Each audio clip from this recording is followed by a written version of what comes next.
प्रदेश public service commission की provincial civil service यानी कि पीसीएस की प्रारंभिक परीक्षा अब एक शिफ्ट में होगी। 20,000 छात्रों के आंदोलन के बाद कमीशन 10 दिन में ही फैसला वापस लेना पड़ा कमीशन को। यूपीपीएससी ने गुरुवार 14 नवंबर को 2 शिफ्ट में परीक्षा का फैसला वापस ले लिया। ये फैसला 5 नवंबर को ही लिया गया था। प्रयागराज में यूपीपीएससी ऑफिस के सामने छात्र एक शिफ्ट में परीक्षा कराने की मांग को लेकर 11 नवंबर से प्रदर्शन कर रहे हैं। आयोग के सचिव अशोक कुमार बता दें आपको, दोपहर करीब 4 बजे कार्यालय से बाहर आए, वोटिंग होने लगी तो फिर अंदर चले गए। फिर लाउडस्पीकर पर अनाउंस किया कि यूपीपीएससी एक दिन में प्रारंभिक परीक्षा कराएगा। यूपीपीएससी ने कहा कि समीक्षा अधिकारी या सहायक समीक्षा अधिकारी यानी कि आरओ परीक्षा 2023 के लिए आयोग एक कमेटी बनाएगा।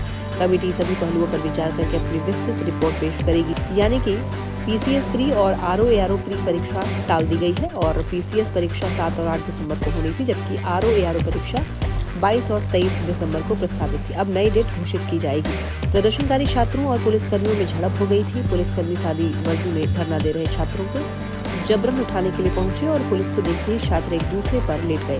छात्रों का कहना था कि पुलिसकर्मियों ने छात्राओं के साथ में बदसलूकी की, गालियां भी दी। पुलिस की इस हरकत से छात्र भड़क गए। करीब 1 घंटे के अंदर में 10,000 से भी ज्यादा छात्र आयोग के नजदीक पहुंच गए। पुलिस ने बैरिकेडिंग करके आयोग के रास्ते को सील कर दिया। प्रदर्शनकारी छात्रों ने बैरिकेडिंग तोड़ दी। छात्र आयोग के गेट तक पहुंच गए थे। राहुल गांधी ने एक्स पर छात्रों का मुद्दा उठाया, लिखा शिक्षा व्यवस्था को ध्वस्त करने में जुटी बीजेपी सरकार की अक्षमता की कीमत आखिर छात्र क्यों चुकाए।